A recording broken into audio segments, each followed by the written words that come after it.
ओम अज्ञानतिमिरान्धस्य ज्ञानाञ्जनशलाकया ससुरोन्मिलितं येन तस्मै श्रीगुरुवे नमः। नमो ओं विष्णुपादाय कृष्णप्रेष्ठाय भूतले श्रीमते भक्तिवेदान्त स्वामी नाम्ने नमस्ते सारस्वती देवी गौरवाणी प्रचारिणे निर्विशेष शून्यवादी पाश्चात्य देशकारिणे जय श्री कृष्णा चैतन्य प्रभु नित्यानंद श्री अद्वैत गदाधर श्रीवासदि गौर भक्तवृंद हरे कृष्णा कृष्णा कृष्णा हरे हरे हरे राम राम राम हरे हरे हरे कृष्णा பக்தர்களுக்கு இனிமையான காலை வணக்கம். இன்றைய பாகவத சத்சங்க கலந்துட்டு இருக்கிற எல்லா பக்தர்களுக்கும் என்னுடைய பரிவான நமஸ்காரம். ஸ்ரீமத் பாகவதத்துடைய இரண்டாம் ஸ்கந்தத்தின் தொடர்ச்சி. இரண்டாம் ஸ்கந்தம் 9வது அத்தியாயம். இன்னைக்கு படிக்கிற ஸ்லோகம் 14 முதல் 17 வரை, 14 to 17.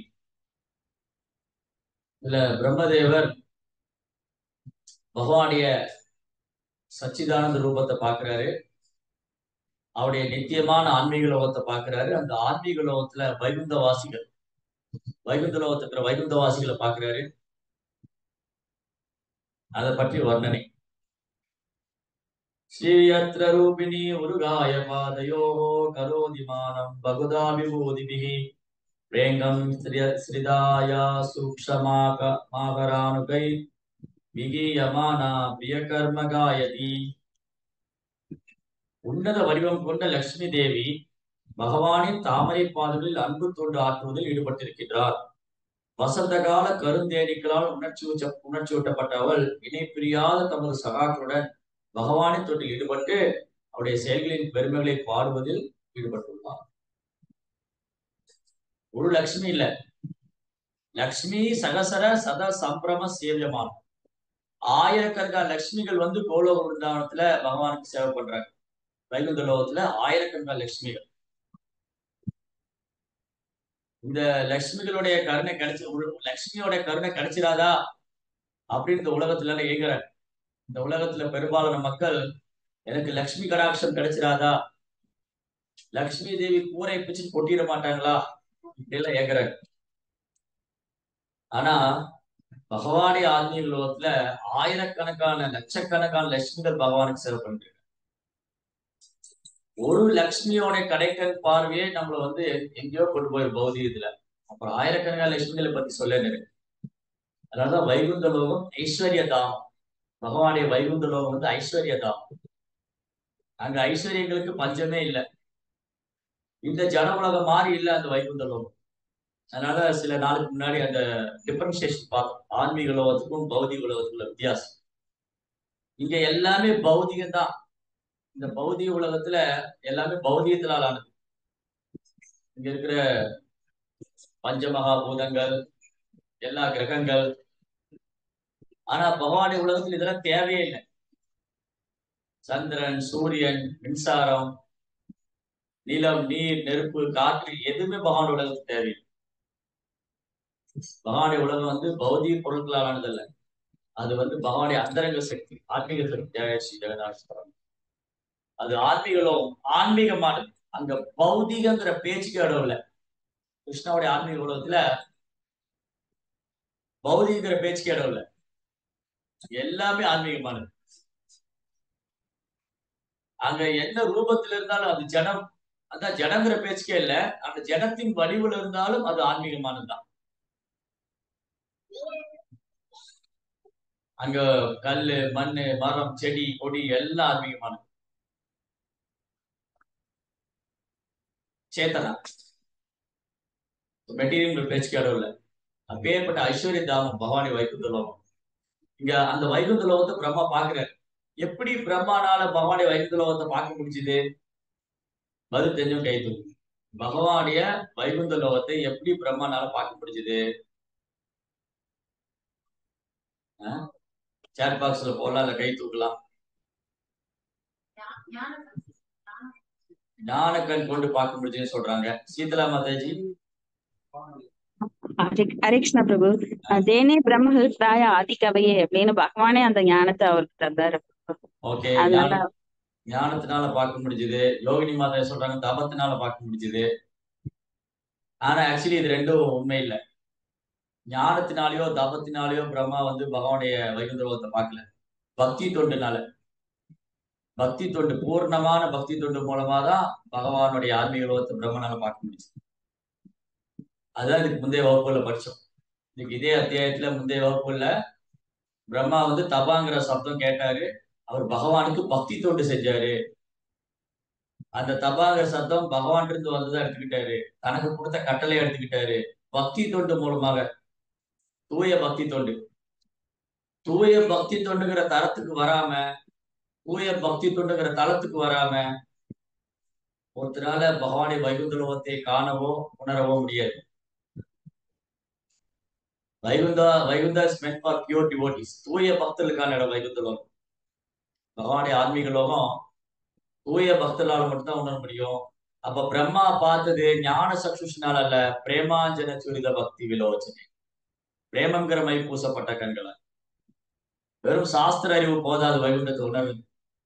ஓ, நான் வந்து சாஸ்திரம் படிச்சுட்டேன், நான் 4 வேதம் படிச்சுட்டேன், நான் உயர்ந்த குலத்துல பிறந்திருக்கேன், இதெல்லாம் இல்ல குவாலிபிகேஷன். வைகுந்தா பிளானட், வைகுந்த கிரகங்களையும் வைகுந்த வாசிகளையும் பகவான் ஆல்சோ வைகுந்தா. பகவானும் வைகுந்தநாதன். அந்த வைகுந்தநாதன், வைகுந்த லோகம், வைகுந்த வாசிகள், வைகுந்த பாவம், வைகுந்த சேவை, இதெல்லாம் உணரணும்னு சொன்னா பக்தினால மட்டும்தான் உணரும். சும்மா வந்து சாஸ்திரம் படிக்கிறதுனால உணர முடியாது. அதனாலதான் பிரம்மா வந்து பக்தி தொண்டு செஞ்சதுனால பகவானுடைய கருணையால அவருக்கு எல்லாமே காமிச்சு கொடுத்தாரு. பகவான் பிரம்மாவுக்கு வந்து ரிவீல் பண்றாரு கிருஷ்ணா. எப்படி ரிவீல் பண்றாரு? பிரம்மாவுடைய பக்தியில திருப்தி அடைந்தார். நம்ம இதுக்கு முன்னாடி ஸ்லோகத்துல பார்த்தோம். பிரம்மாவுடைய பக்தியில பகவான் முழு திருப்தி அடைந்து ஒட்டுமொத்த ஆன்மீக லோகத்தையும் அவர் காமிக்கிறார். Completely satisfied. கிருஷ்ணா வந்து பிரம்மதேவருடைய பக்தியில திருப்தி அடைஞ்சார். பக்தி தொண்டால மட்டும்தான் பகவானை திருப்திப்படுத்த முடியும். வேற எந்த முறையாலும் பகவானை திருப்திப்படுத்த முடியாது. Complete satisfaction. இந்த கம்ப்ளீட் சாட்டிஸ்பேக்ஷன், முழு திருப்தி, முழு பக்தி தொண்டு செய்யறது மூலமா இந்த பக்தர் மேல பகவானும் முழு திருப்தி அடைகிறாரு. பக்தி தொண்டு செஞ்சதுனால பக்தரும் முழு திருப்தி அடைகிறாரு. இதுதான் பக்தியோட ஸ்பெஷல். பக்தி தொண்டுடைய சிறப்பு என்னன்னா, வாட் இஸ் ஸ்பெஷாலிட்டி? பக்தி தொண்டுடைய சிறப்பு என்னன்னா, தூய பக்தி தொண்டு பகவானையே கவருது, பகவானுக்கு பூர்ணமான திருப்தி ஆயிடுது தூய பக்தி தொண்டு மூலமா. அந்த தூய பக்தி தொண்டை பண்ணக்கூடிய பக்தரும் பூர்ணமான திருப்தி அடைஞ்சாரு. Completely satisfied. ஆத்மா பிரசீததி, பூர்ணமான சந்தோஷம். அது மூலமா தான் பகவானுடைய உன்னதமான வடிவம் சச்சிதானந்த ரூபம். இந்த பகவானுடைய சச்சிதானந்த ரூபத்தை யோகிகளாலோ ஞானிகளாலோ மனக்கற்பனையாளர்களாலோ தத்துவவாதிகளாலோ புரிஞ்சுக்க முடியாது. பகவான் சச்சிதானந்த விக்கிரகா சனாதனா, பகவானுடைய வைகுந்த லோகம் சனாதனா, பகவானுடைய வைகுந்த வாசிகள் தூய பக்தர்கள் நித்திய சித்தர்கள் சனாதனா. இதெல்லாம் உன்னதமானது. அப்ப அங்க லட்சுமி தேவியும் உன்னதமான வடிவம் கொண்டவங்க. ஆனந்த சின்மய ரசா, நேற்று படிச்சு பிரம்மசுங்கி. ஆனந்த சின்மய ரச பிரபிதா விதாவீர் தாவீர் யஏவ நிஜரூபதயா கலாவி கோலோக ஏவ நிவசதி அகிலாத்ம பூதோ கோவிந்தமாதி புருஷம் தமகம் பஜாமி. பிருந்தாவனத்து கோபிகைகள், லட்சுமி தேவிகள், துவாரகையில் ராணிகள், துவாரகா ராணிகள், இவங்க எல்லாம் வந்து கிருஷ்ணருடைய அந்தரங்க சக்தி. கிருஷ்ணனுடைய அந்தரங்க சக்தி. சோ லட்சுமி தேவியுடைய ஃபார்ம், அவங்க தோற்றம் வந்து தெய்வீகமான லட்சுமி தேவி. சோ பகவானின் தாமரை பாதங்களில் அன்பு தொண்டு ஆற்றத்தில் ஈடுபட்டு அவங்க எப்பவுமே கிருஷ்ணனுடைய தாமரை பாதங்களுக்கு விரும்புறாங்க. ஆனா நம்ம என்ன பண்றோம்? லட்சுமியை கூட்டு வந்து பீரோல பூட்டி வச்சோம். லட்சுமி எடுத்து வந்து பீரோல பூட்டி வைக்கிறோம். ஆனா லட்சுமி வந்து கஜானால பூட்டி வைக்கிறதுக்கு இல்ல, அவங்க பகவானை சேவைக்காங்க. அதனாலதான் பாத்தீங்கன்னா லட்சுமி தேவி ஒரு இடத்துல இருக்க மாட்டாங்க. அவங்க சஞ்சலான்னு பேர். ரொம்ப ரொம்ப அழகா சொல்ல, லட்சுமி தேவி ஒரு இடத்துல ஸ்டே பண்ண மாட்டாங்க. அப்படியே ஒரு இடத்துல இருந்தாலும் 2-3 தலைமுறைக்கு மேல இருக்க மாட்டாங்க. 2-3 ஜெனரேஷனுக்கு மேல அங்க இருக்க மாட்டாங்க லட்சுமி. நீங்களே பாருங்க, வரலாற்றுல மாபெரும் மன்னர்கள் என்னன்னா அவங்களுடைய சந்ததிகள் என்னென்ன? ராஜராஜ சோழருடைய சந்ததி என்னாச்சு? அலெக்சாண்டருடைய சந்ததி என்னாச்சு? இவருடைய சந்ததிகள் என்னாச்சு? பெரிய மன்னர்கள், மன்னாதி மன்னர்கள், பாண்டியர்கள், சேரர், சோழ மன்னர்கள் ஆண்டிருக்காங்க. இவருடைய சந்ததிகள் என்னாச்சு? இவருடைய செல்வம் என்னாச்சு? அவ்வளவுதான். ஒரு குறிப்பிட்ட காலத்துக்கு மேல லட்சுமி தேவி அங்க இருக்க மாட்டாங்க. சோ லட்சுமி தேவி எப்பவுமே பகவானுடைய தாமரை பாதத்தில் இருக்கிறாங்க. அதனாலதான் பக்தர்கள் வந்து லட்சுமி தேவி பகவான்கிட்ட சேர்க்கிறாங்க. அசுரங்கள் லட்சுமி தேவி பகவான்கிட்ட பிரிக்கிறாங்க. அசுரர்கள் வந்து லட்சுமியை தான் அனுபவிக்கணும்னு நினைக்கிறாங்க. அது ராவண மென்டாலிட்டி. ராவணனுடைய மென்டாலிட்டி, ராவணனுடைய மனோபாவம் என்னன்னா ராமர்கிட்ட சீதையை பிரிக்கணும். ஹனுமானுடைய மனோபாவம் என்னன்னா ராமர்கிட்ட சீதையை சேர்க்கணும். இதுதான் இங்க விஷயம். ஹனுமானுடைய மனோபாவம் சீதையை ராமனிடத்துல சேர்ப்பது, ராவனுடைய மனோபாவம் சீதையை அனுபவிப்பது. இப்ப பாருங்க, ஜட உலகத்துல பெரும்பாலும் Ravana mentality, full and full of Ravana consciousness. இதுக்கு அவங்க ராவணனை யோகியமானவன்னு சொல்றாங்க. இன்னைக்கு பாருங்க, நிறைய பேரு சோகால்டு பொலிட்டீஷியன்ஸ், பேரளவான அரசியல் தலைவர்கள், பேரளவான சமூக போராளிங்க, பேரளவான ஒரு மதத்தை சார்ந்தவங்க, இனத்தை சார்ந்தவங்க, நான் இந்த இனத்தை சார்ந்தவன், இந்த மதத்தை சார்ந்தவன், மொழியை சார்ந்தவன், ராவணன் வந்து எங்க குலத்தை சார்ந்தவர், இவங்க ராவணனை வந்து தவறா சித்தரிக்கிறாங்க அப்படின்னு சொல்லி ராவணன் கொடி பிடிக்கிற ஆள்லாம் இருக்காங்க. கேரளால துரியோதன கோயில் கட்டி வழிபடுற ஆள்லாம் இருக்காங்க. சோ இப்படி இந்த அசுர பாவம், ஆசிரியன் பாவம் ஆசித்தார். இந்த அசுர குணம் படிச்சவங்க என்ன பண்ணுவாங்கன்னா, கலியுகத்துல யாரை வழிபடணுமோ அவங்க வழிபட மாட்டாங்க, யாரை வழிபடக்கூடாதோ அவங்க வழிபட, யாரை ஃபாலோ பண்ணுமோ அவங்கள ஃபாலோ பண்ண மாட்டாங்க, யாரை ஃபாலோ பண்ண கூடாதோ அவங்கள ஃபாலோ பண்ணும். இதுதான் அசுர இயல்பு. அப்போ இவங்க ராவணனை நியாயப்படுத்துறாங்க, குழந்தைகளுக்கு தவறான பாடம் கற்றுக் கொடுக்குறாங்க. பள்ளி பாட புஸ்தகத்துல ராவண காவியம் ஒரு இதை எழுதிட்டாங்க, சாப்டரே கிரியேட் பண்ணாங்க. ராவணனை குளோரிஃபை பண்ற, ராவணனை புகழ்ந்து பாராட்டு. இந்த மாதிரி அசுர சமுதாயம், அசுர சமூகம் வந்து அசுர குணம் படுத்தவங்களை புகழ்ந்து பாராட்டு. ரைட்.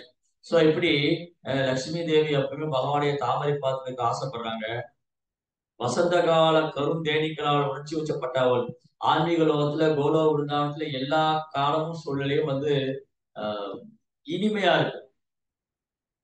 அதை பேசிட்டு இருந்தோம். கோடை காலம், கோடை காலம்ங்கிறது நம்ம நாட்டுல ஒரு தாங்க முடியாத ஒண்ணு. அது இன்னைக்கு பாத்தீங்கன்னா 3/4 நாள் கோடை காலமா தான் இருக்கு. வருஷத்துல 365 நாள்ல 360 நாள் கோடை காலமா தான் இருக்கு. ஏதோ ஒரு 60 நாள் அப்படி இப்படி இருக்கு, அவ்வளவுதான். ஆனா ஆன்மீக லோகத்துல, வைகுந்த லோகத்துல, கோலோ விருந்தாவனத்துல அங்க எல்லா காலங்களும் வசந்த காலம் மாதிரி இருக்கு. அது கோடை காலமாலும் சரி, குளிர்காலம், எல்லா காலங்களையும் வரவேற்கிறாங்க. அதனால பாகவதம் 10th canto இருக்கு, 10ஆம் ஸ்கந்தத்துல விருந்தாவன வாசிகள் கோடை காலத்தை வரவேற்றாங்க. ஏன்னா அதுவும் அவ்வளவு இனிமையா இருக்கு. இங்க இருக்கிற கோடை காலம் மாதிரி இல்ல.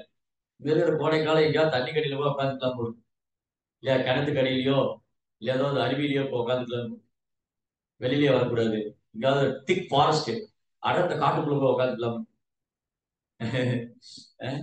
இதான் இங்க இருக்கிற கோடை காலம். ஆனா ஆன்மீக உலகத்துல எப்பவுமே வசந்த காலம், அது வந்து ரொம்ப இனிமையா இருக்கு. லட்சுமி தேவிக்கு அந்த வசந்த காலம் எப்படி தோணுதான் கிருஷ்ணாவுடைய புகழ் பாடணும். இங்க வசந்த காலம் வந்தா எல்லாம் அவங்க புகழ் பாடிக்கிறாங்க. வசந்த கால நதிகளில் அவங்க புகழ் பாடி போறாங்க. இந்த ஜட உலகத்துல வசந்த காலம்னா புலன்பு அனுபவிக்கிறதுக்காக. ஆனா ஆன்மீக உலகத்துல இருக்கிற வசந்த காலம் வந்து கிருஷ்ணரை திருப்திப்படுத்துறதுக்காக. அதான் இங்க லட்சுமி தேவி என்ன பண்ணாங்க, இணை பிரியாத தமது சகாக்களுடன். லட்சுமி தேவிக்கு சர்வன்ட் இருக்காங்க. அங்க அவர் சகா இணை பிரியாத சகாக்களுடன் பகவானின் தொண்டில் ஈடுபட்டு அவருடைய செயல்களின் பெருமைகளை பாடும். எப்பவுமே லட்சுமி தேவி பகவானுடைய புகழ் பாடிக்கிட்டே இருக்க. சததம் கீர்த்தயன் தோமா எதன் தர்ஷிதா நமசியன் தஸ்யமா பக்தியா நிக்தே தோபாசனே. எப்பொழுதும் கிருஷ்ணனுடைய புகழ் பாடி சததம் கீர்த்தயன் தோமா, உறுதியான மனதோட விதப்படுதா நமஸ்காரம் பண்ணி சேவையெல்லாம் பண்ணி நமசியன் தஸ்யமா பக்தியா அன்போடு வழிபாடு செஞ்சு இந்த மகாத்மாக்கள் எப்போதும் என்னை நினைச்சிட்டு இருக்காங்க. So Lakshmi Devi best example. Lakshmi தேவிக்கு கர்வம் இல்ல. ஓ, நான் வந்து லட்சுமி தேவி, நான் ஏன் கிருஷ்ணாவை டாமினேட் பண்ணக்கூடாது அப்படின்னு நினைக்கல. லட்சுமி தேவி எப்பவுமே பகவானுக்கு சேவை பண்ணிக்கிட்டே தான். செல்வத்துக்கு அதிபதி, செல்வத்துக்கெல்லாம் இன்சார்ஜ் லட்சுமி தேவி, மகாலட்சுமி. நம்ம கொஞ்சம் செல்வம் கிடைச்சினாலே நம்ம கையில பிடிக்க முடியல, கர்வம் வந்து 2 கொம்பெல்லாம் மேல வந்து. ஆனா லட்சுமி தேவிக்கு துளி கூட கர்வம் இல்லாம அங்க பகவானுக்கு சேவை பண்ணிட்டே. இத பிரம்மா பாக்குறாரு, வைகுந்த லோகத்தை பிரம்மா பாக்குறாரு, அந்த ஐஸ்வர்ய தாமத்தை பாக்குறாரு, அங்க இருக்கிற லட்சுமி தேவிகளை சேவை பண்றதை பார்த்துட்டு இருக்காரு.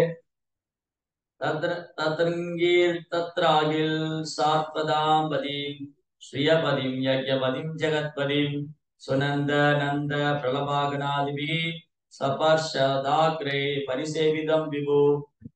நெக்ஸ்ட் பிரம்மா என்ன பாக்குறாரு, அங்க பகவான் சாத்வதாம்பதி. சாத்வதாம்பதினா சாத்வதர்கள்னா பக்தர்கள். சாக்தர்கள் வேற, சாத்வதர்கள் வேற. சாக்தர்கள்னா சக்தியை வழிபடுறவங்க, துர்க்கையை வழிபடுறவங்க. சக்தி தேவி துர்க்கையை வழிபடுறவங்க சாத்வதர்கள், சாக்தர்கள், சாக்தாஸ். பகவானை வழிபடக்கூடிய சாத்வதர்கள். சோ இந்த சாத்வதர்களுக்கு பிரியமானவர், எப்போதும் சாத்வதர்கள் கூடயே இருக்கிறவர், சாத்வதாம்பதி. பக்தர்களுக்கு எஜமானன், பக்தர்களின் பாதுகாவலன். இந்த சாத்வதாபதிங்கிற வார்த்தைக்கு முன்னாடி எங்க கேள்விப்பட்டிருக்கோம்? எங்க கேள்விப்பட்டிருக்கோம்? சோ இங்க second canto 9th chapter verse number 15ல சொல்லிருக்கு பகவான் சாத்வதாம்பதி. ஃபர்ஸ்ட் கேண்டோ செகண்ட் சாப்டர் அதுல சொல்லிருக்கு பகவான் சாத்வதாம்பதி. தஸ்மாத் ஏகேன மனசா பகவான் சாத்வதாம்பதி ஸ்ரோத்ரவ்ய கீர்த்திதவ்யஸ்ய ஜேய பூஜஸ்ய நித்யதா. தஸ்மாத் ஏகேன மனசா, ஒரே மனசோட. விவசாயாத்மிய புத்தி ஏகேக குருநந்தனா, ஒரே மனதோட, விரலாத மனதோட. தஸ்மாத் ஏகேன பகவான் சாத்வதாம்பதி, பக்தர்களின் பாதுகாவலன், பக்தர்களால் சூழப்பட்டிருப்பவர். ஸ்ரோத்ரவ்ய, அவர் பத்தி கேட்கணும். கீர்த்திதவ்யஸ்ய, அவர் புகழ் பாடணும். ஜெய பூஜ்யஸ்ய நித்யதா, ஒழுங்காக அவர் வழிபடணும். அதான் பாவத்துடைய கன்க்ளூஷன். பாவத்துடைய முடிவு என்னது? தஸ்மாத் அப்படின்னா எனவே. எனவே ஒருவர் ஒரே மனதோட, ஏக மனதோட பகவானை குறித்து பாட வேண்டும், அவர் புகழ் கேட்கணும், அவரை வழிபடணும். சோ இப்படி சாத்வதாம்பதி.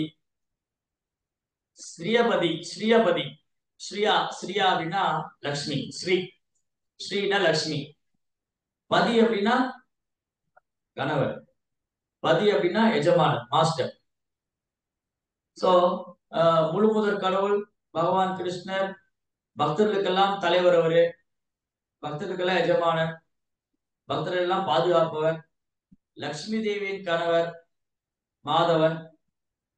யக்ஞபதி, இந்த மாதிரி வேர்டு எங்க கேள்விப்பட்டிருக்கோம்? ஸ்ரீயபதி, யக்ஞபதி எங்க கேள்விப்பட்டிருக்கீங்க? ஸ்ரீயபதி, யக்ஞபதி, ஜெகத்பதி. ஹரே கிருஷ்ண பிரபு. ஸ்ரீயபதி ரெக்கியபதி இந்த ஸ்லோகம் வந்து 2வது காண்டம் இதே காணொல 4th சாப்டர்ல 20th ஸ்லோகால வரும் பிரபு. ஓகே, செகண்ட் காண்டோல அப்புறம் வேற எங்க கேள்விப்பட்டிருக்கோம்?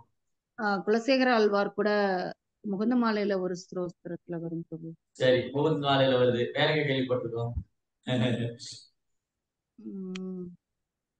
பகவத்கீதையில இருக்கு யக்ஞபதி, ஸ்ரீயபதி. எஸ் பிரபு. சோ கிருஷ்ணா அவரை பற்றி அவரே பகவத்கீதை சொல்றாரு. அவரே பகவத்கீதை சொல்றாரு, நான் தான் யாருடைய அனுபவிப்பாளன், நான் தான் யோகங்களின் அனுபவிப்பாளன். யோகபதி, யக்ஞபதி, ஸ்ரீயபதி இதெல்லாம் இருக்கு பகவத்கீதையில. சோ கிருஷ்ணரே சொல்றாரு. அதுக்கப்புறம் ஆச்சாரியர் சொல்றாங்க, குலசேகர ஆழ்வார். அதுக்கப்புறம் பாகவதம் பக்தர்கள் பிரார்த்தனைங்க பிரம்மா பாக்குறாரு. இதெல்லாம் பிரம்மானால கண் கூட பார்க்க முடியுது. சோ அதனாலதான் கிருஷ்ணா காமிச்சு கொடுக்குறாரு.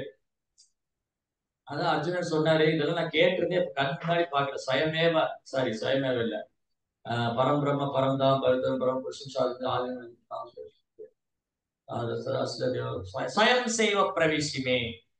ஸ்வயம் சைவ பிரவேசம். கிருஷ்ணா நீங்க இப்ப நம்ம முன்னாடி காமிக்கிறீங்க, என்னால பார்க்க முடியுது.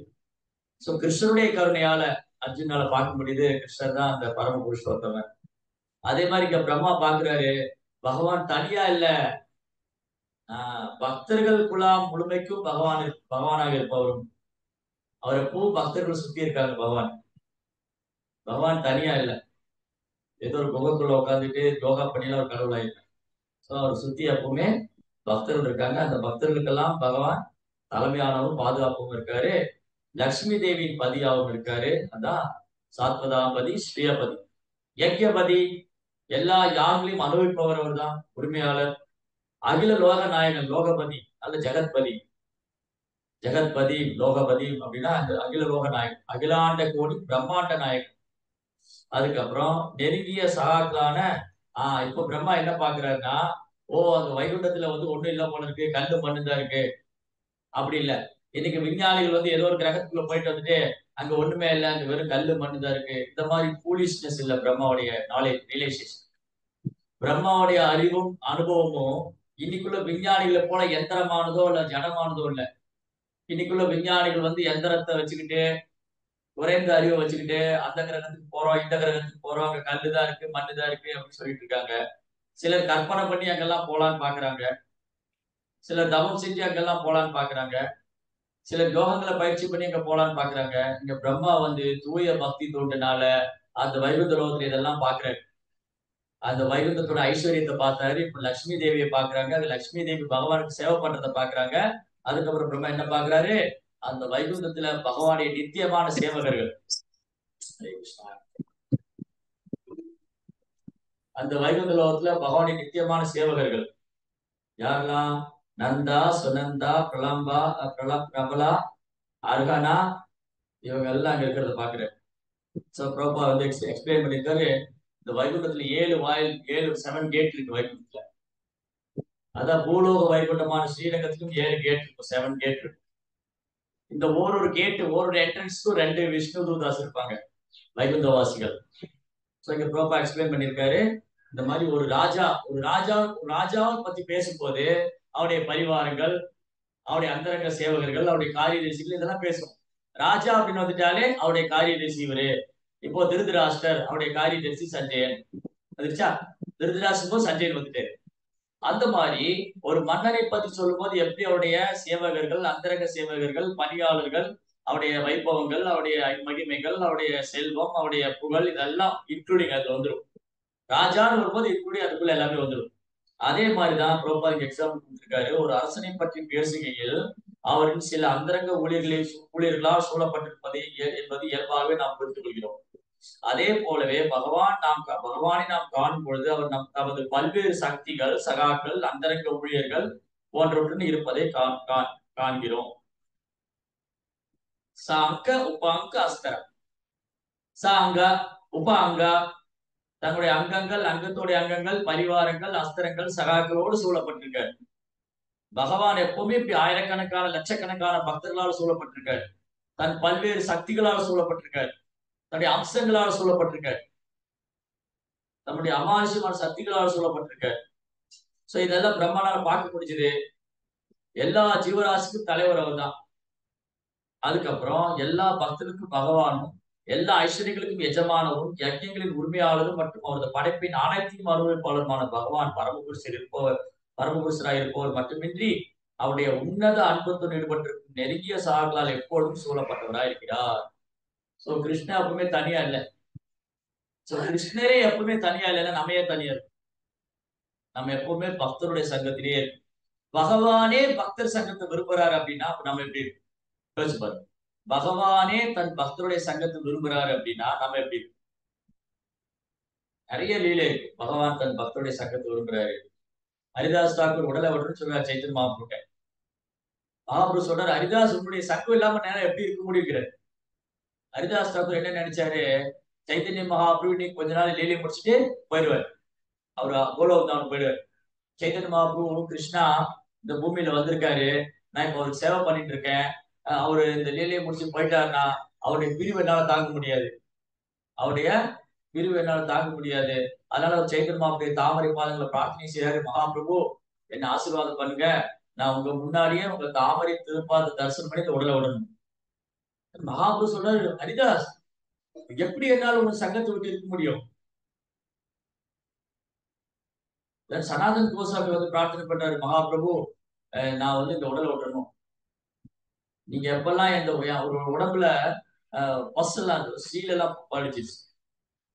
அவர் ரொம்ப தூரம் பிரயாணம் செஞ்சு வந்து அவருக்கு இந்த காட்டு வழியெல்லாம் பிரயாணம் பண்ணி வந்தார். பெங்கால்ல இருந்து பூரிக்கு வரும்போது சனாதன் கோசம் உடம்பெல்லாம் வந்து அந்த தண்ணி மாறி மாறி தண்ணியில எல்லாம் குளிச்சு எல்லாம் வந்து ஸ்கின் டிசீஸ் தோல் வியாதி வருது. அவரை பார்க்கும் போதெல்லாம் சைத்தன்ய மகாபிரபு கட்டி தழுவுறாரு. அவருடைய உடம்புல இருக்கிற அந்த சீலு ரத்தம் எல்லாம் மகாபிரபு உடம்புல படுது. அதனால சனாதன் என்ன நினைக்கிறாரு, நான் வந்து மகாபிரபு வந்து என்ன வந்து கட்டாயம் பிடிச்சு இழுக்கிறாரு. சனாதன் கோசாமி பார்த்த உடனே மகாபிரபு பிடிச்சு இழுக்கிறாரு. மகாபிரபு சனாதன் சொல்றாரு, மகாபிரபு வேண்டாம் வேண்டாம், என்ன தொடாதீங்க, நான் ஒரு நீச்சல், நான் தீண்டத்தகாதவன், என்கிட்ட வராதீங்கன்னு சனாதன் விலகி ஓடுறாரு. மகாபிரபு ஓடி போய் பிடிச்சு இழுத்து கட்டி ஆலிங்கனம் பண்றாரு. சனாதன் என்ன டிசைட் பண்ணிருக்காரு, அவர் வந்து ஓகே நான் இங்க இருந்தா மகாபிரபு வந்து என்ன இந்த மாதிரி பண்றாரு, அதனால பூரியில ரத யாத்திரை வரும்போது நான் போய் ரதத்து வீல் ஒழுங்கு இந்த உடலை பாய்ச்சிட்டு போறேன், நான் இந்த உடலை துறக்க போறேன். ஹரே கிருஷ்ணா. சோ நான் போய் ரதத்துல விழுந்து இந்த உடலை விட போறேன். இது மகாபிரபு தெரிஞ்சு போயிடுது. ஏன்னா மகாபிரபு எல்லா விதத்திலயும் பரமாத்மாவா இருக்காரு. தன் மகாபிரபு சொல்ற, Sanatan how you do like this, நீ எப்படி இந்த மாதிரி செய்ய விரும்பலாம் நினைக்கலாம், உன்னுடைய உடல் என் சொத்து, எனக்கு சொந்தமானது, நீ எப்படி அதை மாற்றிக்கணும்னு நினைக்கலாம். அது மட்டும் இல்ல, என்னால உன்னுடைய சங்கத்துக்கு விலகி இருக்க முடியாது, எனக்கு எப்பவுமே உன்னுடைய சங்கம் வேணும். பாருங்க, பகவான் வந்து பக்தருடைய சங்கத்தை விரும்புறாரு அப்படின்னா நம்ம எவ்வளவு தூரம் பக்தர் சங்கத்துல இருக்கணும். பகவான் எப்படி பக்தர்களை போற்றி புகழ்றாரு. ஒவ்வொரு முறையும் சைத்தன்ய மகாபிரபு முன்னாடி பக்தர்கள் வரும்போது 10 இதழ்கள் கொண்டு அவர் புகழ் பாடுவார். ஹரிதாஸ் தாக்கூர், சனாதன் கோசாமி, ரூப கோசாமி, இவங்களை பத்தி எல்லாம் சைத்தன்ய மகாபிரபு எப்படி புகழ்ந்து பாராட்டு. பகவானே பக்தர்கள் எப்படி புகழ்ந்து பாராட்டு.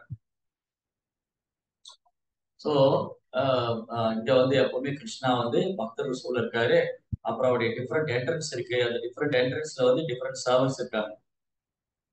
7 வாயில் காவலர்கள், 7 என்ட்ரன்ஸ்ல 7 வாயில் காவலர்கள், நந்தா, சுனந்தா, ஜெயா, விஜயா, அப்புறம் பிரபலா, அர்ஹனா. இது அடுத்த ஸ்லோகத்திலையும் டீட்டெயிலா சொல்லியிருந்தார் பிரபால். மிருத்ய பிரசாதா விமுகம் திருகாசவம் பிரசன்னஹா சாருணுலோ லோங்னனானனம் கிரீடினம் குண்டலினம் சதுர்புஜம் பீதா சுகம் பசுபக்ஷசி லக்ஷிதம் ஸ்திரியா. பரமபுருஷர் அவரது அன்பிற்குரிய தொண்டர்களிடம் சாதகமானவராகவும் போதையூட்டுபவரும் கவர்ச்சியுடையவருமான தோற்றமளித்த அவர் மிகுந்த திருப்தியுடையவராய் காணப்பட்டார். அவர் மயக்கமூட்டும் சிவந்த வர்ணத்தால் அலங்கரிக்கப்பட்ட புன்னகை பூத்த முகத்துடன் மஞ்சள் நிற ஆடை அணிந்து காதில் குண்டங்களுடனும் தலையில் பீடத்துடனும் காட்சியளித்தார். அவருக்கு 4 கரங்கள் இருந்தன. மேலும் அவர் மார்பு லக்ஷ்மி கோடுகளால் அலங்கரிக்கப்பட்டிருந்தது. இதுதான் இந்த வர்ணனைகளை வந்து மாயாவாதிகளால் அனுபவிக்க முடியாது. மாயாவாதிகள், அருவாவாதிங்க, சூன்யவாதிங்க, மனக்கற்பனையாளர்கள், நாத்திகர்கள், வரட்டு தத்துவவாளர்கள், இவங்கனால இதெல்லாம் அனுபவிக்க முடியாது. பகவானுடைய ரூபம் சச்சிதானந்த ரூபம். சோ இந்த மாயாவாதிகளை பத்தி சொல்லும்போது, பிரம்மவாதிகளை பத்தி சொல்லும்போது பிரம்மா வந்து அவங்களை கண்டிக்கிறார். பிரம்மா வந்து அவங்களுடைய மிஸ்பார்ச்சுன், அவங்க துர்பாகியத்தை பத்தி சொல்றாரு. என்ன சொல்றாருன்னா, இந்த மாயாவாதிகள் பிரபாடிக்கடி கிளாஸ்ல சொல்வார். அந்த ஸ்லோகா கோட் பண்ணுவார். பாகவதத்துல பிரம்மாவுடைய ஸ்டேட்மெண்ட், ஏன் அரவிந்தா கவி முக்தமானினா அரவிந்தாலாய தாட்சம். பகவானுடைய ரூபம் வந்து அப்படி ஒரு அழகு. கந்தர்ப்ப கோடிக்கணக்கான மன்மதர்கள் சேர்ந்த அழகு. இந்த அழகை இங்க பிரம்மா வர்ணிக்கிறார், பிரம்மா பாக்குறாரு. ஆனா இந்த மாயாவாதிகள் இந்த அழகை வந்து வர்ணிக்க முடியல. காரணம் என்னன்னா, அது பகவானுடைய ரூபத்தை அவங்க பௌதிகம் நினைக்கிறாங்க. அவருக்கு இந்த ஜட உலகத்தை சேர்ந்தது சாதாரண உடல் நினைக்கிறாங்க மாயாவாதி. அதனால மாயாவாதி கிருஷ்ண அபரர். பிரம்மவாதி, ஞானி, யோகி இவங்கெல்லாம் வந்து இதை என்ஜாய் பண்ண முடியாது, அனுபவிக்க முடியாது. காரணம் அவனுடைய வரட்டுத்தனமான தத்துவங்கள், அது வரட்டுத்தனமான பின்பற்றுதல். Dry mental speculators. இவங்க ட்ரையா இருக்காங்க. அதனால இவங்க வந்து விமுக்தமானி, விமுக்தமானி அப்படின்னா என்ன சொல்றாரு பிரபாதா? ரொம்ப படிச்சவங்க அப்படின்னு நினைச்சுக்கிறாங்க. ஓ, நாங்க வேதம் எல்லாம் படிச்சிட்டோம், நாங்க 4 வேதம் படிச்சிருக்கோம், ஆனா பகவானுடைய ரூபத்தை இவங்களால உணர முடியல, ஆனா தன்னை பண்டிதனை நினைச்சுக்கிறாங்க. தையஸ்து பாவா அபிசுத்த புத்தி, அவங்க புத்தி வந்து சுத்தமா இல்ல. ஏன்னா கிருஷ்ணனுடைய ரூபத்தை ஏற்றுக்கொள்ளாதனால அவங்க புத்தி வந்து அபிசுத்த புத்தி. அதனால இங்க சொல்லப்பட்ட வர்ணனைகளை வந்து சாதாரண மக்களாலேயோ, பக்தி இல்லாதவங்க, சாதாரண மக்கள், சந்தேகக்காரங்க, சந்தேக புத்தி, திஷ்ட புத்தி, துர்புத்தி, இந்த மாதிரி சந்தேகப்படக்கூடியவங்க, நம்பிக்கை இல்லாதவங்க, இவங்கனால இதை அனுபவிக்க முடியாது. இங்க பாருங்க பகவான் எப்படி இருக்காரு. அவர் போதை விட்டு போறாங்க. பக்தர்களுக்கு போதை, பகவானை பாக்குறதே போதைதான். நீங்க வந்து இஸ்கான் டெம்பிள்ல போகும்போது ஒரு டெம்பிள் டெய்லி தரிசனம் பண்ணா, மாயப்பூர்ல ராதா மாதவ், பிருந்தாவன்ல ராதா ஷாம் சுந்தர், ராதா கோவிந்தர், திருப்பதி, இந்த மாதிரி ஒரு சென்டர்ல ஒரு கோயிலுக்கு போய் அந்த விக்கிரகம் பார்க்கும்போது அப்படி ஒரு அட்ராக்டிவா இருக்கு. பூஜாரி வந்து அப்படி அழகா டெக்கரேஷன் பண்ணி அந்த விக்கிரகத்தை பார்க்கும்போது ஒரு கவர்ச்சி, அட்ராக்ஷன். இது பக்தர்கள் அவங்க அட்ராக்ஷன் இருக்காது. என்னது இது, இப்படி போய் அலங்காரம் பண்ணி வச்சிருக்காங்க அப்படின்னு மூடா நாஸ்திகர் வந்து அப்படி நினைக்கலாம். ஆனா பக்தர்களுக்கு வந்து அது போதை விட்டு கவர்ச்சி உடையதாக இருக்கு. மச்சிந்தா மத்தத பிராண போதையந்த பரஸ்பரம். என்னுடைய நினைவுல என் பக்தர் என்னோட தங்கள் வாழ்க்கை எனக்கு அர்ப்பணித்துக் கொண்டு ஒருவருக்கு உபதேசம் செய்து கொண்டு பேரானந்தம் அடைகிறாங்க, சொல்றவங்க கேட்கிறவங்க. சோ இங்க கிருஷ்ணா வந்து மயக்கமூட்டும் சிவந்த வர்ணத்தால் அலங்கரிக்கப்பட்ட, அவர் முகம் எப்படி இருக்குன்னா மயக்கமூட்டும் சிவந்த வர்ணத்தால் அலங்கரிக்கப்பட்ட புன்னகை பூத்த முகத்தோடு. கிருஷ்ணாவுடைய பேஸ் அப்படி இருக்கு. அவன் இதழ் வந்து கோவை பிம்பா பழம் போல சிவந்திருக்கு. இந்த வர்ணனை இதெல்லாம் இருக்கு. காதில் குண்டல் அசத் குண்டலம் கோகுலே விரஜபானம்.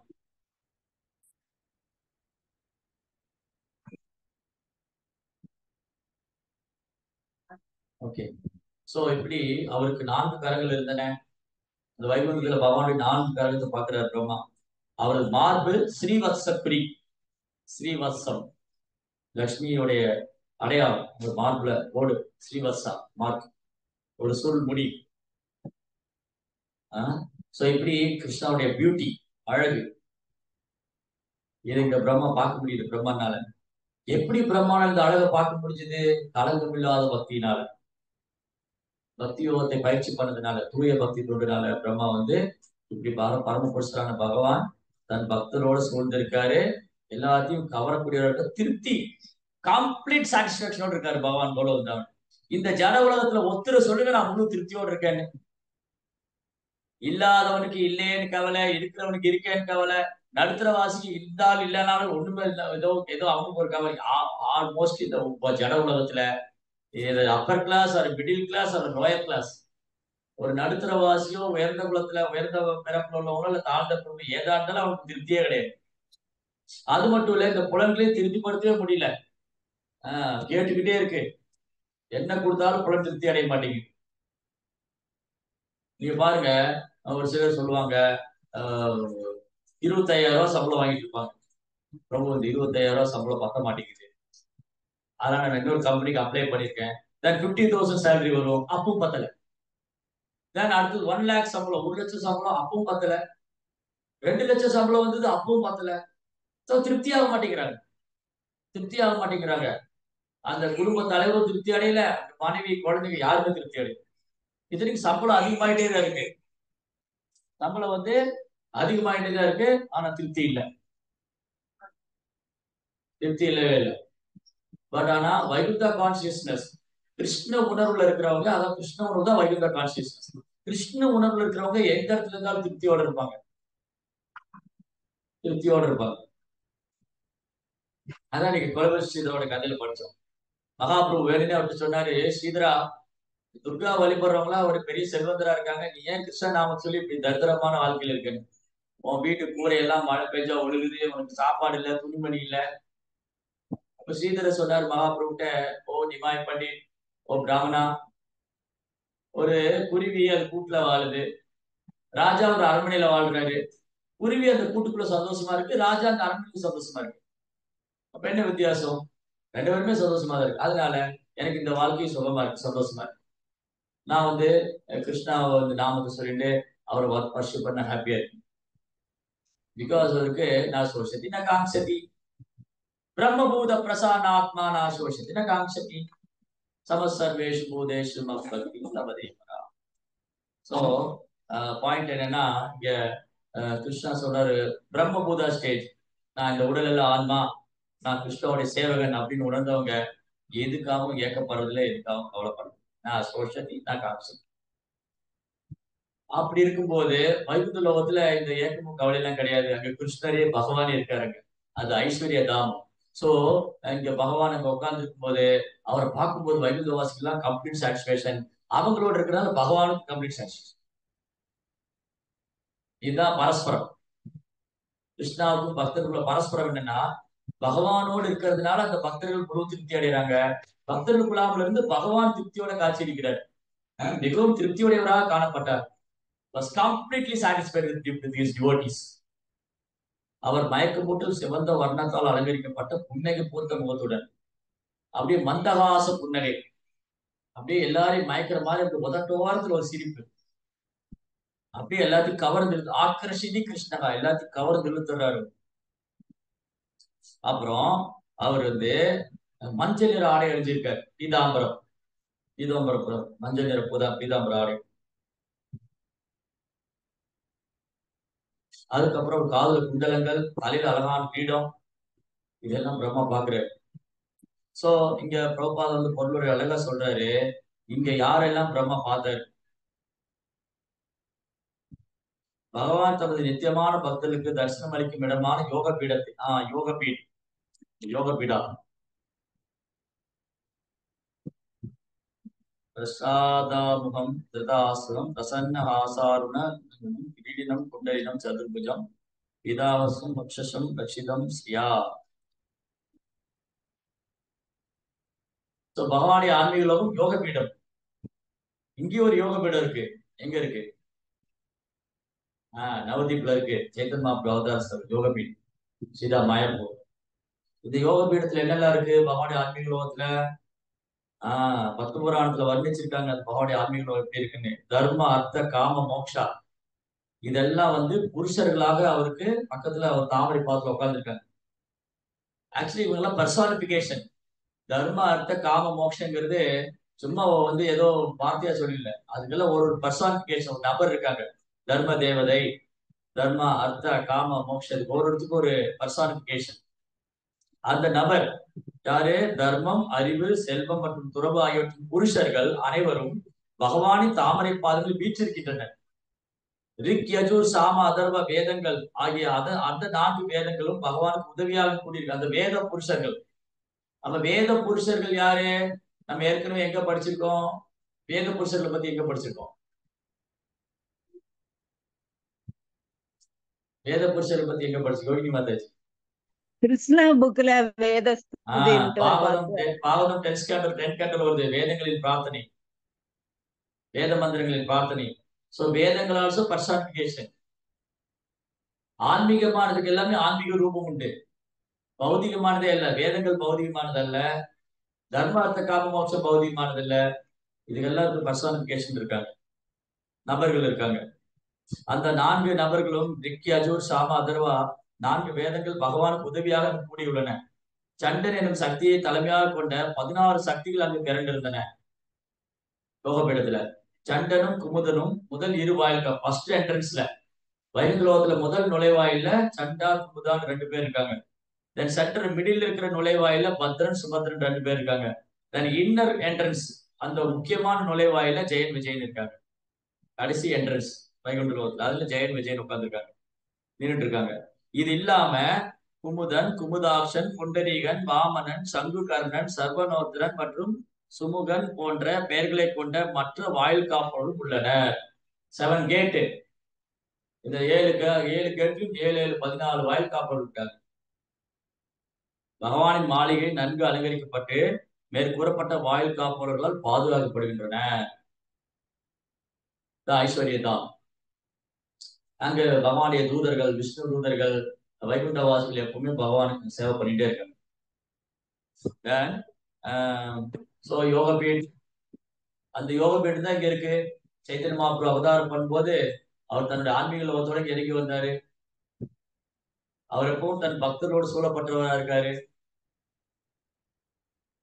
சாங்க உபங்காஸ்திரம் யஜ்யம் சங்கீர்த்தன பிராயை, இந்த யுகத்துக்கான யஜ்யம் நாம சங்கீர்த்தனம். அதை எஸ்டாப்ளிஷ் பண்ணார் சைத்தன்ய மகாபிரபு. அத்தியர்கனீயாசனம் ஆதிதம் பரம் பிரதம் சதுஷோடச பஞ்சசக்திபிஹி யுக்தம் பகைஸ்வைரிதத்ர சாத்ருவை ச ஏவ தாமன் ரமமானம் ஈஸ்வரம். தமது சிம்மாசனத்தில் அமர்ந்துள்ள பகவான் அடுத்தது பிரம்மா என்ன பாக்குறாரு? அந்த யோக பீடத்தை பார்த்தாரு. அந்த யோக பீடத்துல இருக்கிற எண்ணற்ற சேவகர்களை பார்த்தாரு. பகவானிய சச்சிதாந்த ரூபத்தை தரிசனம் பண்ணாரு. லட்சுமி தேவியை தரிசனம் பண்ணாரு. அந்த லட்சுமி தேவி பகவானுடைய மார்பில் இருக்கிறதையும் பார்த்தாரு. அதுக்கப்புறம் 4, 16, 5 மற்றும் 6 இயற்கையான ஐஸ்வர்யங்கள் எனப்படும் வேறுபட்ட சக்திகளாலும் நிலையற்ற மற்ற சாதாரண சக்திகளாலும் சூழப்பட்டவராய் அமர்ந்திருந்தார். தமது சொந்த வசிப்பிடத்தை அனுபவிப்பவரான அவரே உண்மையான பரமபுருஷராவார். கிருஷ்ணா சக்திமான், எல்லா சக்திக்கும் அவர் தான் ஆதாரம். சக்தி என்னென்ன சக்தி இருக்கு? எத்தனை சக்தி இருக்கு? சக்தி எல்லையற்றது. கிருஷ்ணாவோட சக்தி எல்லையற்றது. பராச சக்தி விவித யோசனையதே சாமாபதி ஞான பலாக்கியாச்சு. கிருஷ்ணாவோட சக்தி எல்லையற்றது. அது எவ்வளவு கேட்டகரியா பிரிக்கலாம்?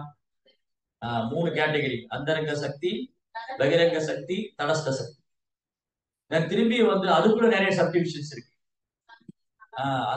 அந்தரங்க சக்தி, ஆன்மீக சக்தி அலாதினி, சந்தினி, சம்பித். தன் மெட்டீரியல் சக்தி, பௌதிக சக்தியில இங்க என்னெல்லாம் இருக்கு? பஞ்ச மகாபூதங்கள். இங்க என்னென்ன பிரம்மா பார்க்கிறார் பகவான் கிட்ட? 4 சக்திகள் நான்கு சக்திகளால் அவர் சேவிக்கப்படுகிறார். சோ பகவான் இயற்கையாகவே 6 ஐஸ்வர்யங்களை கொண்டவர் ஆவார். அவர் செல்வந்தருக்கெல்லாம் பெரிய செல்வந்தர். கிருஷ்ணரை விட ஒரு பெரிய செல்வந்தரை பார்க்க முடியாது. அதனால மாதவன் லட்சுமி தேவி அவருக்கு சேவை பண்ணிட்டு இருக்காங்க.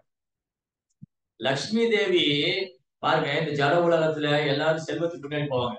ஆனா செல்வம் பகவான் பின்னாடி போகுது. அதுதான் பியூட்டி. இந்த உலகத்துல பாருங்க, எல்லா செல்வத்துக்கு பின்னாடி போவாங்க. பார்க்கடல் கழியும் போது மகாலட்சுமி தோன்றுனாங்க. எல்லாரும் மகாலட்சுமி அட்ராக்ட் பண்றாங்க. ஆனா மகாலட்சுமி பகவானோட அட்ராக்ஷன் தானே. அதுதான் பியூட்டி. எல்லா தேவர்களும் மகாலட்சுமி பார்த்து, ஓ இவ்வளவு அழகான பொண்ணு, இவங்க எனக்கு மனைவியா வரக்கூடாதா, இவங்க நான் அடைய வேண்டாமா அப்படி பாக்குறாங்க.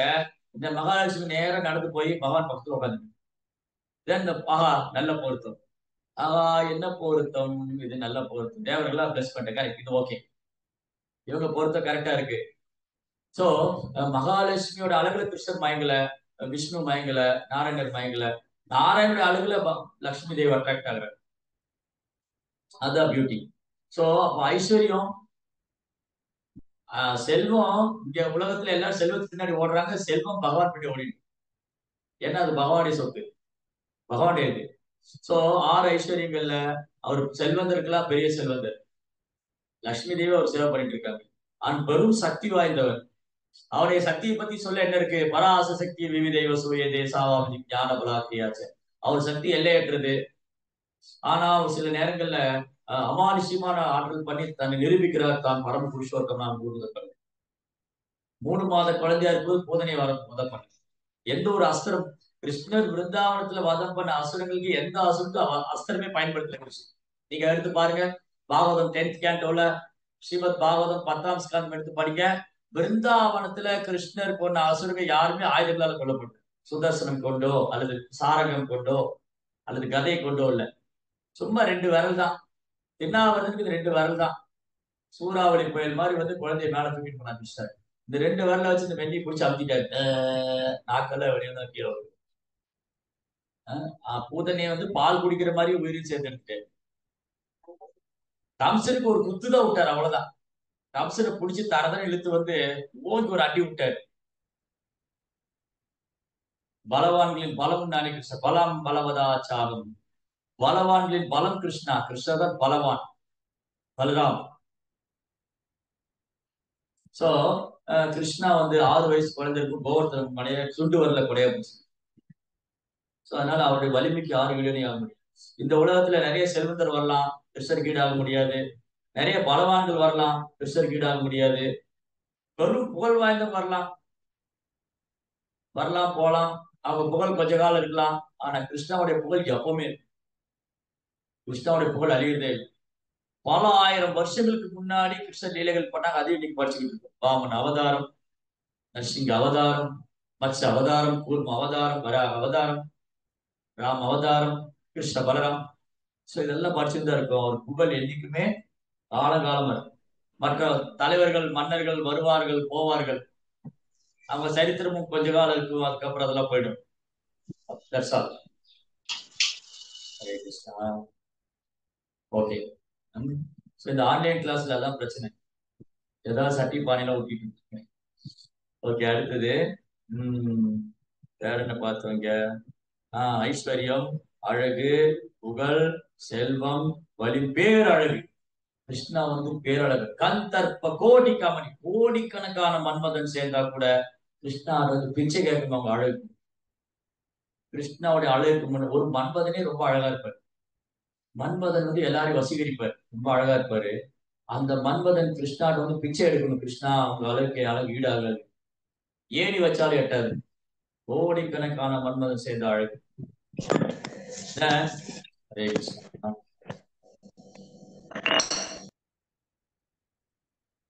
சரி, அடுத்தது நாலேஜ். கிருஷ்ணாவுடைய பகவத்கீதை அறிவின் அரசன். பகவத்கீதை அறிவின் அரசனா கிருஷ்ணர் என்ன பண்ணுவார்? அரசர்களுக்கெல்லாம் அரசன். கிருஷ்ணா பகவத்கீதை அறிவின் அரசன், ராஜவித்யா. பகவத்கீதை கிருஷ்ணர் சொன்ன பகவத்கீதை ராஜவித்யா. இன்னைக்கும் எல்லாரும் பகவத்கீதை படிச்சு ஆராய்ச்சி பண்ண, பெரிய பெரிய தத்துவவாதிங்க, மன ஆராய்ச்சி பண்றவங்க எல்லாரும் பகவத்கீதை படிக்கிறாங்க. சைக்காட்டிஸ்ட். சோ பகவத்கீதைக்கு மேல ஒரு சிறந்த சாஸ்திரம். சோ இப்படி கிருஷ்ணா எல்லாத்துக்கும் மிக சிறந்தவர். அவரது பௌதிக படைப்பு சக்திகளை பொறுத்தவரை 4 சக்திகளால் அவர் சேவிக்கப்படுகிறார். என்னது? பிரகிருதி, புருஷா, மகத்தத்துவம், அகங்காரம். 4. பிரகிருதி இந்த ஜட இயற்கை, புருஷா உயிர்வாழி, மகத்தத்துவம் 24 மூலக்கூறுகள், அப்புறம் அகங்காரம் பொய் அகங்காரம். பிறகு 16 சக்திகளால் அவர் சேவிக்கப்படுகிறார். அவை 5 மகாபூதங்கள், நிலம், நீர், நெருப்பு, காற்று, ஆகாயம். 5 அறிவு புலன் பொருட்கள், கண்ணு, காது, மூக்கு, நாக்கு மற்றும் தோல். 5 செயல் புலன்கள், நாலேஜ் அக்ரின் சென்சஸ் அண்ட் கர்மேந்திரியா, ஞானேந்திரியா, ஒர்க்கிங் சென்சஸ். 5 செயல் புலன்கள் என்னது? கை, கால், நாக்கு, மலத்வாரம் மற்றும் பாலுறுப்பு, புறப்பாலுறுப்பு. அப்புறம் மனம், அப்புறம் பஞ்ச சக்திகள், உருவம், சுவை, வாசனை, ஓசை மற்றும் ஸ்பர்சம். அது நாலேஜ் அக்வரிங் சென்சஸ், புலன் உறவு பொருட்கள். இந்த 25ம் ஜட உலகில் பகவானுக்கு சேவை செய்கின்றன. சோ அதான் அன்னைக்கு பக்தி வகுப்பு கிளாஸ்ல பேசிட்டு இருந்தோம். கிருஷ்ணா வந்து ரொம்ப கருணை வாய்ந்தவர். கிருஷ்ணா வந்து ரொம்ப கருணை வாய்ந்தவர். அவரு வந்து நம்மளை தண்டிக்க மாட்டார். அவரால் நம்மளை தண்டிக்க முடியாது, அவரால் நம்மளை துன்புறுத்த முடியாது. கிருஷ்ணரால இந்த ஜீவாத்மாவை துன்புறுத்த முடியாது. சோ கிருஷ்ணா என்ன பண்றாரு? அதுக்குதான் மாயாதேவி வச்சிருக்காரு. மாயாதேவி என்ன பண்றாங்க? கண்டிக்கிறாங்க, துன்புறுத்துறாங்க, அடிக்கிறாங்க, உதைக்கிறாங்க, போட்டு ஃப்ரை பண்றாங்க. மாயாதேவி இந்த 24 மூலக்கூறுகள் இதெல்லாம் சேர்ந்து இந்த ஜட உடல் எடுத்துக்கிட்டு நம்ம கஷ்டப்படும். பிரகிருதி மனசாஸ்தானி இந்திரியானி பிரகிருதிஸ்தானி கர்ஷத். சோ கிருஷ்ண உணர்வுங்கிற தளத்துக்கு வராத வரைக்கும் இந்த துன்பத்திலிருந்து விடுபட முடியாது. அதுக்கப்புறம்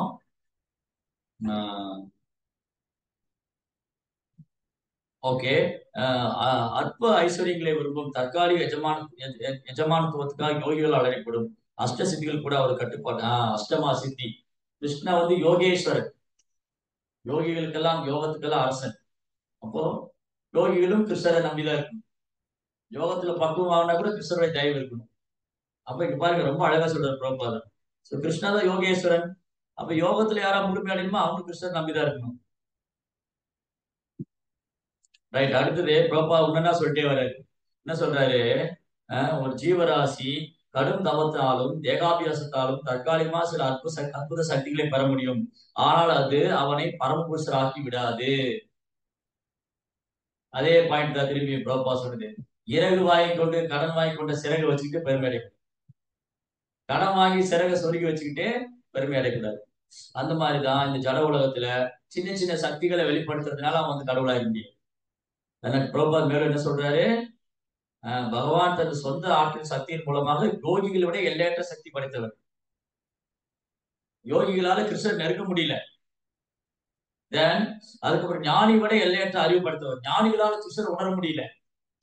பாருங்க, யோகிகளால கிருஷ்ணர் நெருங்க முடியல, ஞானிகளால கிருஷ்ணரை உணர முடியல, செல்வந்தர்களால கிருஷ்ணரை வந்து கட்டி போட முடியல. அழகிய ஜீவராசியை விட அழகு அதுக்கும் நிகராக முடியல கிருஷ்ணர்கிட்ட. அப்புறம் சிலர் தானம் பண்றாங்க, கிருஷ்ணர் மாதிரி தானம் பண்ண முடியாது. கிருஷ்ணர் எப்படி தானம் பண்ணாரு? இப்போ இந்த உலகத்துல நிறைய பேர் தானம் பண்றாங்க, நிலம் கொடுக்குறாங்க, வீடு கட்டி கொடுப்பாங்க, ஹாஸ்பிட்டல் கட்டி தருவாங்க, இதெல்லாம் தானம் பண்றாங்க. ஆனா கிருஷ்ணர் மாதிரி யாரால தானம், கிருஷ்ணர் என்ன தியானம் பண்ணிருக்காரு? கிருஷ்ணர் வந்து ஜன உலகத்தையும் தானமா கொடுத்துட்டாரு. ஜீவாத்மன் இந்த வச்சுக்கோ, நீ அனுபவிக்கணும்னு ஆசைப்பட்டீல, இந்த ஜட உலகத்தை கொடுத்துட்டேன். ஜட உலகத்தையும் இதுக்கு கொடுத்துட்டாரு ஜீவாத்மா இந்த கிரியேஷன் பண்ணி. அவரோட யார் தானம் பண்ண முடியும்? இந்த உலகத்தை யாராலும் தானம் பண்ண முடியுமா? ஈஸ்வராவோட யாராலும் தானம் பண்ண முடியாது. சோ இப்படி அவரு கொடையாளிகளே மிகப்பெரிய கொடை வல்லர். அவர் அனைவரிலும் மேலானவர். ஓகே, இங்க ரெண்டு தானம் இருக்கு. ஒண்ணு வந்து ஜீவாத்மாவுக்கு இந்த ஜட உலகத்தை தானமா கொடுத்தாரு, பக்தர்களுக்கு ஒரு தண்ணியை கொடுத்தாரு, தான் ஸ்பெஷல். அது கடைசி வரையில புரோபா சொல்லியிருக்காரு.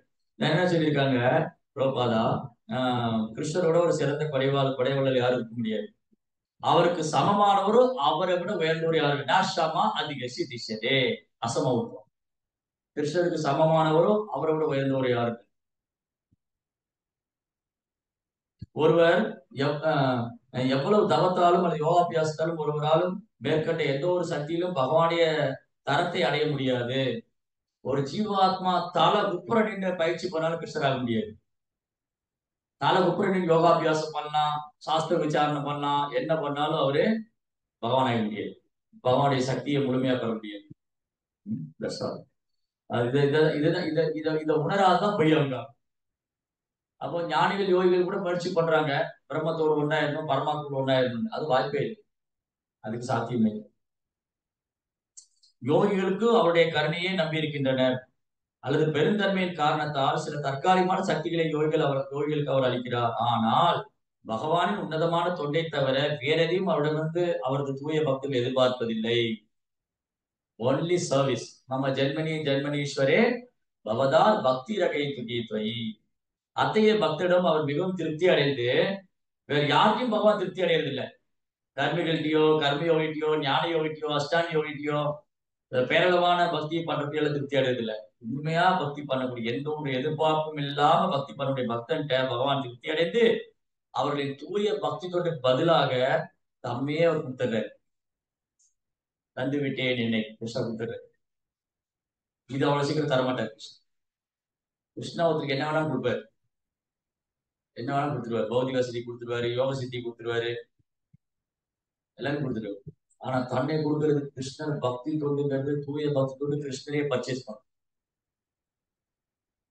வாசுதேவ தத்தா பத்தி சும்மா சைத்தன்யா சொல்றாரு, நான் என்னையா விட்டு கொடுத்துட்டேன், நான் சுதந்திரமானவன் இல்ல, வாசுதேவ தத்தா என்னை எப்படி வேணா நடத்தலாம்னு சொல்றாரு சைத்தன்யா. சைத்தன்யா சொல்றாரு. அதே மாதிரி கிருஷ்ணன் சொல்றாரு அம்பரீஷருடைய கதையில, அம்பரீஷ் மகாராஜா வந்து எனக்கு ஒண்ணும் தெரியாது, என் பக்தனை தவிர எனக்கு வந்து என்னால ஒண்ணும் பண்ண முடியாது, நான் என்ன முழுமையா என் பக்தன் ஒப்படைச்சிட்டேங்கிறேன், என்னால ஒண்ணும் செய்ய முடியாது, துர்வாசனை சொல்ற என்னால ஒண்ணும் பண்ண முடியாது, நான் என் கட்டுப்பாட்டுல இல்லைங்கிறேன். சோ கிருஷ்ணா யாராலும் கட்டுப்படுத்த முடியாது, கிருஷ்ணரை யாராலும் பிடிக்க முடியாது, கிருஷ்ணர் யாராலும் நெருங்க முடியாது, கிருஷ்ணர் யாராலும் அடைய முடியாது, கிருஷ்ணரை யாராலும் கட்டி வைக்க முடியாது. ஆனா யசோதாமா போன்ற பக்தர்கள், தூய பக்தர்கள், அவங்க பகவான் ரொம்ப சுலபமா பிடிச்சவங்க. அதனால இங்க என்ன சிறப்பு இல்ல, ஒரு கன்க்ளூஷன் என்ன, முடிவு என்னன்னா, தூய பக்தி தொண்டுனால பிரம்மானால இதெல்லாம் பார்க்க முடிஞ்சது, வைகுண்ட லோகத்தை பார்க்க முடிஞ்சது, வைகுண்ட லோக வாசிகளை பார்க்க முடிஞ்சது, அங்க பகவான் எப்படி அவரோட அன்பு பண்றாருன்னு பார்க்க முடிஞ்சது, பகவானுடைய தெய்வீகமான ரூபத்தை காண முடிஞ்சது. சோ நாமளும் பிரம்மாவுடைய புஷ்ட ஃபாலோ பண்ணணும், பிரம்மாவுடைய அடிச்சுவட்டை பின்பற்ற நாமளும் இதெல்லாம் உணர முடியும். ஓ இப்படியெல்லாம் இருக்கு, பகவான் இந்த மாதிரிலாம் அன்பு பரிமாற்றம் செய்யறாரு, இந்த மாதிரிலாம் ஆன்மீக லோகம் இருக்கு. இதை நம்ம கொஞ்சம் கொஞ்சமா கிருஷ்ணர் மேல பற்றுதலை வளர்த்துக்கணும். விருப்பத்தை வளர்த்துக்கணும். அப்பதான் நான் வந்து இங்க போகணுங்கிற எண்ணம் வரும். சும்மா இந்த ஜட உலகத்துல உட்காந்துட்டு ஜடத்தை புடிச்சுக்கிட்டே இருக்கணும்னு வச்சுக்கோங்களேன். ஜட உலகத்தை விடாம புடிச்சிட்டே இருந்தா நமக்கு வைகுண்டம் ரொம்ப தூரம் தான், ரொம்ப தூரம். ஜட உலகத்துல இருக்கிற பொறுப்புகளை கையில வச்சுக்கிட்டு, ரெஸ்பான்சிபிலிட்டி கையில வச்சுட்டு நான் விட மாட்டேன். இந்த ஜடத்தை விடணும். இந்த ஜட உலக பற்றுதல, ஜட உலக இதெல்லாம் விட்டாதான் கிருஷ்ணாண்ட போக முடியும். இதை புடிச்சுக்கிட்டே இருந்தேன்னு வச்சுக்கோங்களேன், போக முடியாது. ரெண்டு கை, அதான் சைதன்மா 2 கை தூக்கிட்டு. சோ இதுக்கு நம்ம தயாராகணும். ஒருத்தருக்கு யாருக்கெல்லாம் இந்த இந்த இந்த இந்த பிறவிலே நான் வைகுண்டம் போகணும், நான் கிருஷ்ணாண்ட போகணும், நான் கோலோகந்தான் போகணும்னா அவங்க இந்த ஜடப்பற்றுதலை ஜடப்பற்றுதலை துறக்காம ஜடப்பற்றுதலை புடிச்சு வச்சுக்கிட்டே எனக்கு வைகுண்டம் வேணா கிடைக்காது. என்ன பண்ணுவோம், சில எக்ஸாம்பிள் இருக்கு. ஜடப்பற்றுதலை வச்சுக்கிட்டு இருக்கிறது விட்டுறது. நாய் என்ன பண்ணுமா, நாய் வாயில எலும்பு வச்சுட்டு ஓடிட்டு இருக்கு. அது தண்ணியில போய் பார்த்தா இன்னொரு நாயோட வாயில எலும்புது. இது என்ன பண்ணிச்சா, அதை பிடிக்கலாம் போய் விட்டு இதுவும் போச்சு, தண்ணிக்கு வந்துச்சு. அந்த மாதிரி வைகுந்த பாவம் எனக்கு, வைகுந்த பக்தி எனக்கு வேணும் அப்படின்னா நான் இந்த ஜடத்தை துறக்கணும், ஜடத்தை விடணும். இதை விடாம இதை பிடிச்சிக்கிட்டே இருந்தா அது கிடைக்காது. இதுதான் எக்ஸாம்பிள். நிறைய எக்ஸாம்பிள் இருக்கு. முதல்ல நம்பணும், இந்த ஜடப்பற்றுதலை துறக்க நான் தயாரா இருக்கேன். ஒரு 4 பேர் போயிட்டு இருந்தாங்க. எதுக்காக ஒரு சாது வந்தாரு. ஓ சாது, நீங்க அந்த மலையிலிருந்து வரதா கேள்விப்பட்டேன், அந்த மலையில தங்கம் இருக்குன்னு சொன்னாங்க. ஆமா தங்கம் இருக்கு, நீங்க கொஞ்ச தூரம் அந்த மலை ஏறி போனீங்கன்னா உங்களுக்கு தங்கம் கிடைக்கும். ஓகே அப்படின்னு சொல்லிட்டு இந்த 4 பேருக்கு அந்த சொல்லிட்டு அந்த சாது போயிடுற 4 பேர்ட்டி சொல்றாரு, கொஞ்ச தூரம் போனா அந்த மலையில தங்கம் கிடைக்கும். இதுல முதல் நபருக்கு நம்பிக்கையே இல்லை, இவர் ஏதோ சும்மா சொல்றாரு. அவன் தங்கம் இருக்குன்னா இவரே சும்மா வர்றாரு, அதெல்லாம் நம்பிக்கை இல்லை. நம்பிக்கை இல்லாதவங்க முயற்சி பண்ணவே இல்லை. அப்புறம் மீதி 3 பேர் போறாங்க. அதுல ஒருத்தர் கொஞ்ச தூரம் போனோடனே ஐயோ என்னால முடியாது, எனக்கு தங்கம் வேண்டாம், ஒண்ணு வேண்டாம், அவர் திரும்பி வந்தாரு. இன்னும் கொஞ்ச தூரம் போறாங்க, பாதி வழி ஏறிட்டாரு ஒருத்தர், அவரு என்னால முடியலன்னு திரும்ப வந்துட்டார். ஆனா ஒருத்தர் தொடர்ந்து விடாமுயற்சியா போயிட்டே இருந்தாரு, அந்த இடத்த ரீச் பண்ணிட்டேன். அந்த மாதிரி நம்மளுடைய இலக்கு வந்து கிருஷ்ணனுடைய உலகம், கிருஷ்ண பக்தி, கிருஷ்ண பிரேம இலக்குன்னா இப்படியே போயிட்டே இருக்கணும். பிரபுபாத் போட்டு கொடுத்த ரூட்ல பிரபுபாத் சொல்றாரு, இப்படி பண்ணா கிருஷ்ண பக்தி கிடைக்கும். அதுக்கு நீங்க இதை துறக்கணும், பௌதிக வசதி, பௌதிக பற்றுலாம் துறக்கணும். இல்ல அதுக்கு நான் தயாரா இல்லை அப்படின்னா இங்கே உட்காந்துருக்கேன், அதுக்கு நான் தயார் இல்லைன்னு இங்கே உட்காந்துருக்கேன். சிலர் என்ன பண்றாங்க, கொஞ்ச தூரம் போயிட்டு ஐயோ என்னால விட முடியல திரும்ப ஓடிடும். இன்னும் சிலர் வந்து பாதி தூரம் கடந்து போயிடுறாங்க. அதுக்கப்புறம் ஆனா கான்ஸ்டன்டா யாரு வந்து முயற்சி பண்ணி அந்த இடத்த ரீச் பண்ணணும்னு நினைச்சாரு, அவர் தான் ரீச், அவர் தான் அந்த இடத்த அடைஞ்சார். அந்த மாதிரி எனக்கு கிருஷ்ணர் தான் வேணும், எனக்கு கிருஷ்ணர் தான் வேணும், கிருஷ்ண பக்தி தான் வேணும், நான் கிருஷ்ண பிரேமம் தான் வேணுங்கிற குறிக்கோள் வந்து இலக்கா இருந்ததுன்னா ஏகைக குருநந்தன், ஏகைக விவசாயாத்ம புத்தி, ஏகைக குருநந்தன், பகுஷாக ஆனந்தாசிய புத்தி முடிச்சு பினிஷ். நமக்கு பகுசாக புத்தி இருக்கக்கூடாது, விவசாயாத்மிக புத்தி இருக்கு. ஃபோக்கஸ்ட் மைண்டட், சிங்கிள் மைண்டட், ஏகமானது, ஏகேன மனசு, ஏகமானதோட இங்கே அங்கேயும் திரும்பி போனோம், அவ்வளவுதான் முடிச்சது. அதனால கிருஷ்ணா திரும்ப திரும்ப சொல்றாரு, அனன்ய சேதா அனன்ய சிந்தா சததம் தேசாம் சததம் சததித்தானா, எப்போதும் தொடர்ந்து இடையராது. இந்த வேர்டு கிருஷ்ணா யூஸ் பண்ணிக்கிட்டே இருக்காரு. ஓகே, ஸோ பிரம்மா வந்து இதெல்லாம் ரியலைஸ் பண்றாரு, பார்க்க முடிஞ்சது அவரால். இதெல்லாம் இங்க இருக்கு, இந்த வர்ணனைகள்லாம் இப்படி எல்லாம் இருக்கு. இந்த மாதிரி ஒரு இடத்த விட்டுட்டு வந்து நாயா பேயா அழைச்சிட்டு இருக்கோம். நாய் பொழப்பு தான். நாய் பொழப்பு என்ன தெரியுமா, நாய்க்கு வேலை இல்லை, நிக்க நேரம் இல்லை. நாய்க்கு வேலை இல்லை, நிக்க நேரம் இல்லை, ஓடிக்கிட்டே இருக்கு. அந்த மாதிரிதான் ஜன உலகத்துல எல்லாம் ஓடிக்கிட்டே இருக்கு. நாய் 4 காலில் ஓடுது, இங்க 4 வீல்ல ஓடி, அவ்வளவுதான் வித்தியாசம். ஸோ அதனால இந்த நாய் பொழப்பு இதை வந்து நம்ம ஜட உடல் எடுத்துக்கிட்டோம், நாய் வேஷம் போட்ட மாதிரி இப்போ குறைச்சிக்கிட்டோம். இதுல இருந்து வெளியில வரணும். அட்லீஸ்ட் நான் வந்து ஜட உலகத்துல கிருஷ்ணனுடைய டாகா மாறணும், கிருஷ்ணனுடைய நாயா மாறணும். எனிவே நான் நாய் வேஷம் போட்டேன், சரி கிருஷ்ணனுடைய நாயா இருந்துட்டு போறேன், அவ்வளவுதான். அவ்வளவுதான். நான் நாய் வேஷம் போட்டேன், நான் ஏன் கிருஷ்ணாவுடைய நாயா இருக்கக்கூடாது? குட், அது குட் டாக். அது நல்ல நாய். இந்த கெட்ட நாய் என்ன பண்ணும், வலு வலு வலு தொடச்சி அடுத்து டிஸ்டர்ப் பண்ணி அதுவும் நிம்மதியா இல்லை, நானும் சாப்பிடாது அதுவும் மற்றவனையும் சாப்பிடும். இதுதான் இன்னைக்கு நடக்குது ஜட உலகம். ஸோ அதனால இதெல்லாம் மனசுல வச்சுக்கணும். எப்பயாவது நான் வந்து கிருஷ்ணாட்ட திரும்ப போகணும், இதுல வந்து என் மனசை ஒருநிலைப்படுத்தி நான் பத்தியை ப்ரோபா சொல்லி கொடுத்த மாதிரி பயிற்சி பண்ணா எப்படி அந்த சாது சொல்றது கேட்டு அந்த ஒரு நபர் வந்து அந்த கோல்டு மைன் இருக்கிற இடத்துக்கு போனாரோ, தங்க சுரங்கம், அதே மாதிரி நம்ம பக்திங்கிற விலை மதிக்க முடியாத ஒரு சொத்து ப்ரோபா நம்ம கையில கொடுத்துருக்கேன். இந்த விலை மதிக்க முடியாத சொத்தை வந்து நான் அனுபவிக்கணும்னா ப்ரோபா சொல்றது நான் போகணும். ஹரே கிருஷ்ணா. சுரேந்திரா ஸ்ரீமத் பாகவதம் கி, ஸ்ரீல பிரபுபாத் கி. ஹரே கிருஷ்ணா பிரபு. ஹரே கிருஷ்ணா.